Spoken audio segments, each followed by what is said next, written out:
Assalamualaikum warahmatullahi wabarakatuh. Kenapa saya mengatakan pentingnya Anies Baswedan oleh Prabowo sekarang untuk mengatasi APBN kita yang defisit ini? Kenapa saya mengatakan begitu? Lihat situasi ini dulu. Dari situasi bisa kita lihat kegamangan Prabowo, ketakutan Prabowo menghadapi APBN kita saat ini, sehingga timbullah efisiensi dan lain-lain yang dikatakannya kemarin, dan ternyata sudah dilaksanakan. Efisiensi CPNS batal diangkat, padahal mereka sudah diterima, sudah lolos. Itu tanda-tandanya. Efisiensi dan lain-lainnya itu yang digelorakan oleh Prabowo, itu menandakan ketakutan pemerintah dengan pembelanjaan, belanja. Dan tambah takut lagi kemarin waktu Menteri Sri Mulyani merilis laporan ekonominya. Defisit kita itu terjadi sudah 2 bulan pertama. Belum pernah kejadiannya selama ini seperti itu. Dan juga kalau kita lihat pendirian Danantara itu sebenarnya adalah bentuk ketakutan Prabowo masalah defisit negara kita ini. Di mana Danantara itu adalah penyuplai nanti uang masuk ke negara. Kan itu aja sederhananya kita melihatnya. Itu situasinya. Mari kita lihat dulu apa sebenarnya APBN itu. APBN, anggaran pendapatan dan belanja negara. Di situ dikumpulkanlah menjadi sumari, kesimpulan, ataupun bahan bacaannya. Itulah yang terjadi selama kita setahun. Terjadinya setahun, berapa pemasukan kita, berapa pengeluaran kita. Dan itu direncanakan. Apakah uang yang 3.180 triliun itu sudah ada sekarang di kantong pemerintah? Itu belum. Apakah 3.600 triliun yang akan dibelanjakan itu sudah dibelanjakan? Belum. Apakah utang atau defisit yang akan ditutup dengan utang sekitar 400 triliun itu sudah ada sekarang? Belum dilaksanakan, belum terjadi. Baru terjadi selama 2 bulan kemarin. 2 bulan kemarin defisit dikatakan oleh Sri Mulyani, padahal anggaran kita itu sebenarnya sudah dibuat, direncanakan defisit. Artinya uang masuk 3.180, pengeluaran nanti 3.600, artinya kan harus ditutup dengan utang besar pasak daripada tiang. Sudah defisit seperti itu. Uang yang 3.180 triliun itu yang kalau dibagi per 2 bulan kemarin menurut laporan dari Sri Mulyani rupanya tak masuk juga, defisit juga. Artinya defisit dari defisit. Ini bentuk ketakutan juga dan sudah menjadi kenyataan. Ketakutan yang menjadi kenyataan, mimpi buruk yang menjadi kenyataan sekarang ini. Karena APBN itu berproses tiap bulan, tiap detik. Penerimaan ada, kemudian dikeluarkan. Penerimaan ada, kemudian dikeluarkan. Salah setnya APBN kita dibuat defisit. Seharusnya APBN kita dibuat balance saja. Balance-nya bagaimana? Berapa uang masuk, segitu yang dikeluarkan, segitu dianggarkan. Tidak usah mencela-mencela. Itu secara sederhana sebenarnya. Kalau negara kita ini mengandung prinsip secara garis besarnya tanpa hutang. Nah, kira-kira begitulah. Tapi sekarang kan sudah diprediksi, sudah akan direncanakan. Pokoknya kita keluarkan sekian, kita nanti utang. Kira-kira begitulah keadaannya sekarang. Tapi ternyata uang masuk. Uang yang akan diperkirakan masuk itu selama 2 bulan yang akan diprediksi masuk. Seharusnya 2 bulan ini ada, rupanya kurang juga. Artinya defisit, utang tambah besar. Dan ini mengarah kepada kerugian lagi. Seperti kita membuat sebuah usaha, kita sudah prediksi, kita jalankan usaha ini. Usaha ini setahun, dan usaha ini sudah kita rencanakan rugi 400 triliun. Itulah kira-kira dalam penyusunan APBN kita. Seharusnya kalau kita membuat usaha, kalau kita mengurus negara ini, kita usahakan beruntung. Artinya surplus, uang masuk seharusnya lebih besar daripada uang keluar. Itu yang bagus kalau negara kita. Tapi undang-undang kita dibuat oleh para elit-elit itu sudah dirugikan negara ini, dibuat rugi seperti itu. Dan itu pun sudah rugi lagi. Nah, itulah kira-kira ceritanya. Itulah APBN kita yang terjadi saat ini. Nah, sekarang masuk kita. Kenapa penting Anies Baswedan direkrut, diambil, dijadikan oleh Prabowo menjadi orang utama untuk mengatur APBN, untuk mengatur ekonomi kita sekarang ini? Baik, kan sekarang sudah ada Sri Mulyani, Airlangga Hartarto, dan lain-lain yang ada di sekitar Prabowo, orang hebat-hebat. Begitu, oke. Apalagi kita kalau berbicara mengenai Sri Mulyani dan Airlangga Hartarto, senior-senior, menteri-menteri perekonomian yang sangat senior. Boleh kita mengatakan begitu, tapi kenyataannya sekarang kita ini defisit. Artinya apa? Kecakapan dari Sri Mulyani dan Menko Airlangga Hartarto untuk mengurus ekonomi kita 2 bulan langsung defisit. Apa artinya? Secara sederhana kita katakan begini, bisa saja Sri Mulyani itu hebat, katanya Direktur Bank Dunia segala macamnya pada waktu dulu.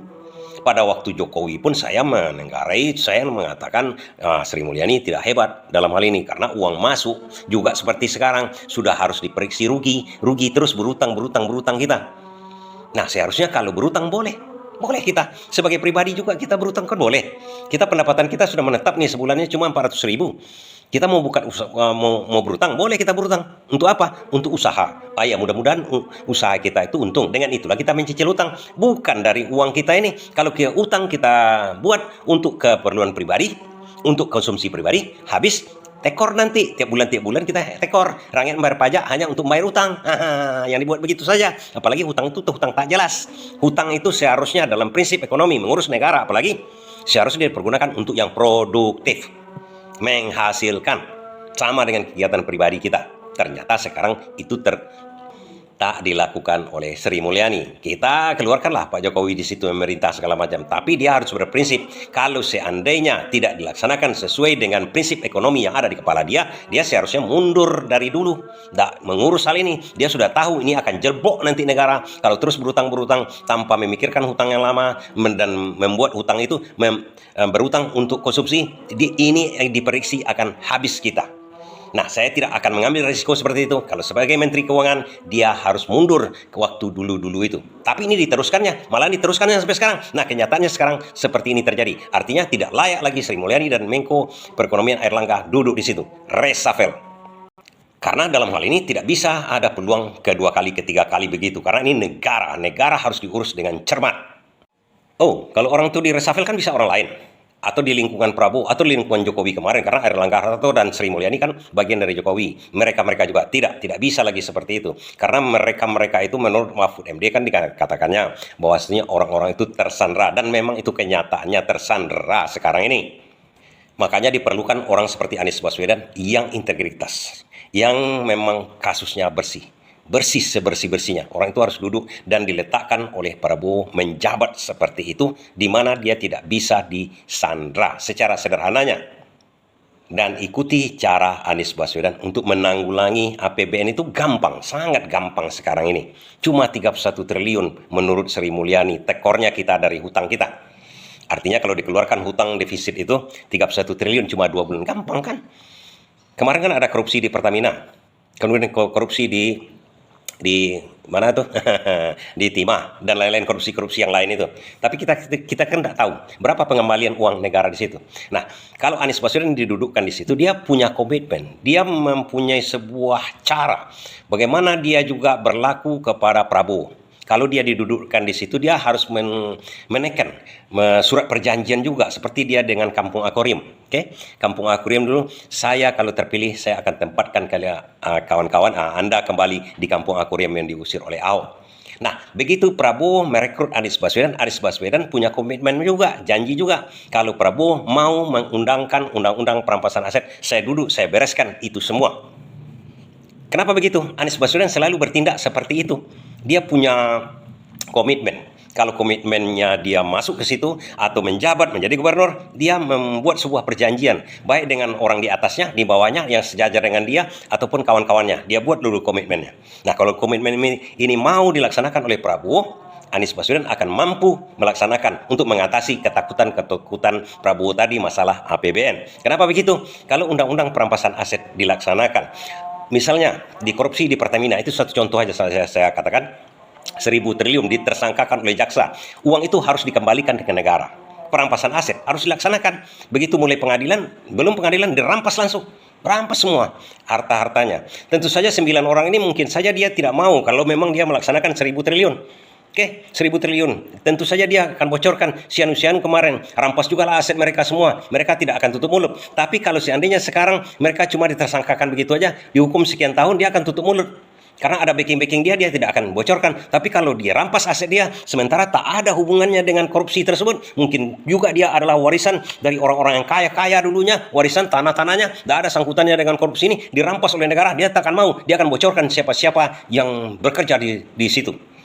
Pertanyaannya lagi, ada satu kasus, misalnya jaksa menghitung, katanya masalah timah segala macam, itu jaksa abal-abal menghitungnya, sengaja dinaik-naikkan. Nah, kalau seandainya terbukti, tidak bisa dibuktikan kemana hasil-hasil uang korupsinya tersebut oleh jaksa, oleh para tertuduh tersebut, kemudian jaksa membuat seperti itu, jaksanya dituntut oleh Anies Baswedan atau perampasan asetnya. Jaksa harus membuktikan, dan kalau tidak bisa membuktikan, dia harus mengembalikan, karena dituduh orang korupsi sekian, jaksanya sendiri harus dirampas hartanya. Karena sembarangan menuduh orang korupsi, sengaja membuat orang jadi tersangka, jaksanya harus diambil juga hartanya, ditersangkakan lagi, karena sudah membuat perkara-perkara fiktif, diambil hartanya sebanyak yang dituduhkan dia itu saja. Karena sudah tersebar di publik, misalnya di korupsi Pertamina, cuma orang tuh korupsi cuma 10 triliun, dibuatlah 1000 triliun. Wah, yang 990 triliun itu jaksa yang menuduh itu diambil juga hartanya sampai 990 triliun. Nah, kira-kira begitulah secara kasarnya. Itu komitmen Anies Baswedan. Niscaya tidak akan takut Prabowo lagi. Tidak perlu penghematan-penghematan, karena penghematan-penghematan yang dibuatnya kemarin itu merusak sebenarnya. Merusak kenapa? Orang, ya kalau memang kemarin ada korupsi-korupsinya, dibongkar lagi. Kalau seandainya, ini contohnya kawan-kawan, kalau seandainya tidak buat dia efisiensi, silakan kan belanjakan. Asal tidak dikorupsi tidak masalah. Kalau korupsi dia, kalau undang-undang perampasan aset ini dilaksanakan tanpa membuat pemotongan anggaran, mereka tak akan berani lagi. Percuma kita korupsi ini, nanti diambil lagi oleh negara kan? Kan tidak perlu lagi kan? Bahkan kalau sekarang dilaksanakan oleh Prabowo undang-undang perampasan aset dan berhasil aset-aset koruptor itu ditarik ke negara, bukannya defisit kita, surplus kita lagi. Kalau mau Prabowo, makanya itulah pentingnya Anies Baswedan, karena orangnya harus ada pentingnya masalahnya bukan hanya undang-undang perampasan asetnya. Orang yang melaksanakannya harus orang yang kredibel juga seperti Anies Baswedan. Terima kasih.